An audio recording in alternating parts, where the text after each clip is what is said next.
Olá, senhores, tudo bem? Professora Diana Faustino. Olá, oitavo ano, como vão vocês? Vamos falar na aula de hoje sobre a Confederação do Equador. A Confederação do Equador foram uma das várias revoltas que ocorreram durante o primeiro reinado, durante o reinado aí de Dom Pedro II, né? De Dom Pedro I. Dom Pedro I, ele vai ser responsável pela independência do Brasil, que vai ocorrer em 1822, tá certo? E em 1824 já ocorre aí uma série de revoltas que acabam estourando por todo o território brasileiro. Essa vai ocorrer essencialmente na região do Nordeste, tá certo? Mas vamos lá. Qual foi a causa principal da revolta, né? Da Confederação do Equador? Foi o fechamento da Assembleia Constituinte, tá certo? Dom Pedro I, ele fecha a Assembleia Constituinte, né? A Câmara lá dos políticos que vão decidir aí a vida do Brasil, e ele vai ortogar, ou seja, construir, autorizar uma nova Constituição, a famosa Constituição de 1824, tá certo? E o que seria uma Constituição, né? É importante saber. A Constituição são as leis mais importantes de um país. Um país ele é regido diante de várias leis, porque para organizar um país a gente precisa de leis, tá certo? E essas leis estão inseridas em uma Constituição. A Constituição de 1823, ou Constituição da Mandioca, né? Como ficou conhecida. Por quê, professora?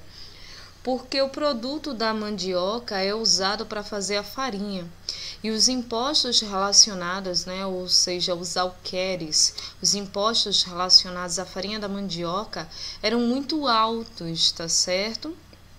E é claro que uma elite muito agrária, esse era um dos produtos assim que mais se destacavam na região. É claro que além da cana-de-açúcar e outros produtos, tá certo? Então é claro que essa galera que estava meio que se tornando os novos ricos queriam uma participação política, tá certo? Só que a Constituição de 1823, ou Constituição da Mandioca, constituída por lideranças, né, por elites, ela limitava os poderes de Dom Pedro I, tá certo? E dava aí o predomínio ao poder legislativo sobre o executivo. Quem era o executivo? Dom Pedro I. Os legislativos eram as pessoas, a Câmara, né, a Constituição, que criavam as leis, tá certo? O que acontece? Dom Pedro I, ele vai lá e fecha a Constituinte. Ele simplesmente fecha o Congresso, tá certo? E faz uma nova Constituição, a Constituição de 1824. Nessa, o cenário já muda. Por quê? Porque vai ter já um regime monárquico, ou seja, Dom Pedro I como autoridade máxima, tá certo? E o que é que ele faz? Ele permite os partidos políticos no Brasil, mas ele diz o seguinte, ó, vai existir os partidos políticos, vai existir o poder legislativo, ou seja, aqueles que criam as leis, vai existir o poder executivo e o judiciário, só que tipo, tudo vai passar pelas minhas mãos, então poder moderador. As leis são aprovadas no Senado, tá certo? Mas eu irei aprovar as leis para poder vigorar em todo o país. Então a ideia essencial era essa, tá certo?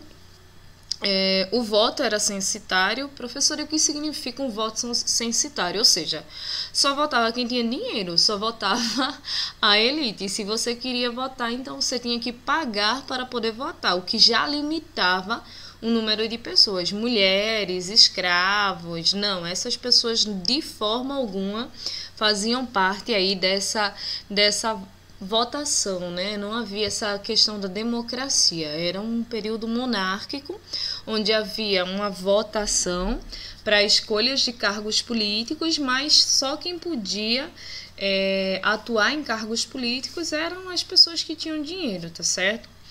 Essa Constituição também ela era autoritária, e isso fica muito claro através do regime monárquico, né, do regime moderador aí, tudo passa pelas mãos do imperador, e centralizadora, tá certo? É claro que os governadores, tipo os presidentes de estados, a essas províncias.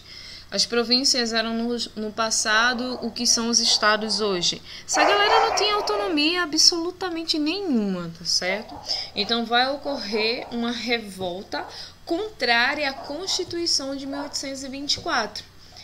Dom Pedro I acaba com a de 23, né? Cria a de 24 e acaba ocorrendo uma revolta no Nordeste brasileiro aí em relação a essa Constituição que não ia privilegiar absolutamente ninguém, principalmente a elite nordestina que queria aí voltar ao auge da cana-de-açúcar, tá certo?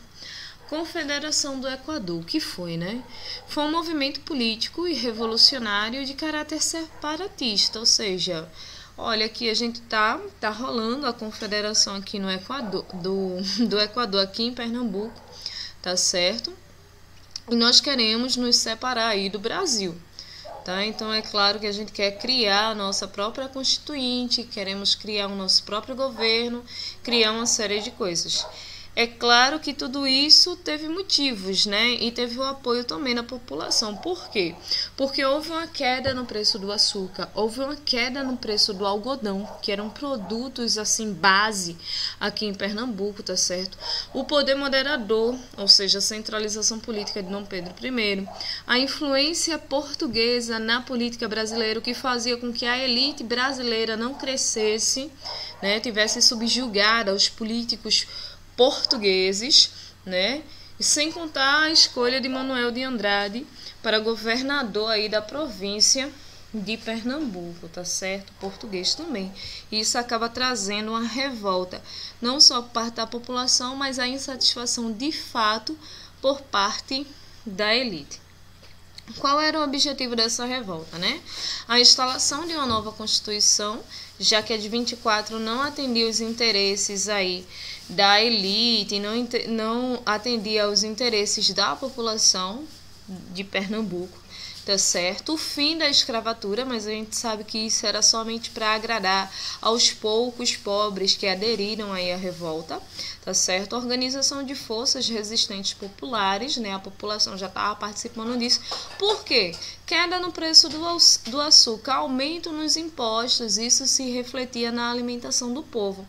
Formação de um governo independente, aí o caráter separatista, né? Eles querem se separar aí do Brasil, tá certo? Nessa revolta que foi, claro, silenciada pelas tropas imperiais, fica-se de passagem, tá certo? A revolta ela não vai para frente, ela não vai durar, ela vai ser silenciada pelas tropas do imperador, tá certo? Dom Pedro I manda suas tropas aqui, acaba descendo o sarrafo na galera, né? Prendendo algumas pessoas e tal, como toda boa revolta que ocorre no Brasil desde então. Nós vamos ter aqui principais líderes, tá certo, da Revolução, que seria o Cipriano Barata e o Joaquim do Amor Divino Rabelo, que seria o Frei Caneca, tá certo? Cipriano Barata, o homem de todas as revoluções, Conjuração Baiana, Revolução Pernambucana, Independência do Brasil, Confederação do Equador. Então era um cara que tinha um caráter aí revolucionista muito grande, tá certo? Liberal radical, defensor da abolição da escravatura, crítica do governo de Dom Pedro I, que estava sofrendo muitas críticas nessa época. Idealizador da Confederação do Equador, mas não participou aí da deflagração do movimento, tá certo? Por quê? Porque estava preso. O Frei Caneca, né?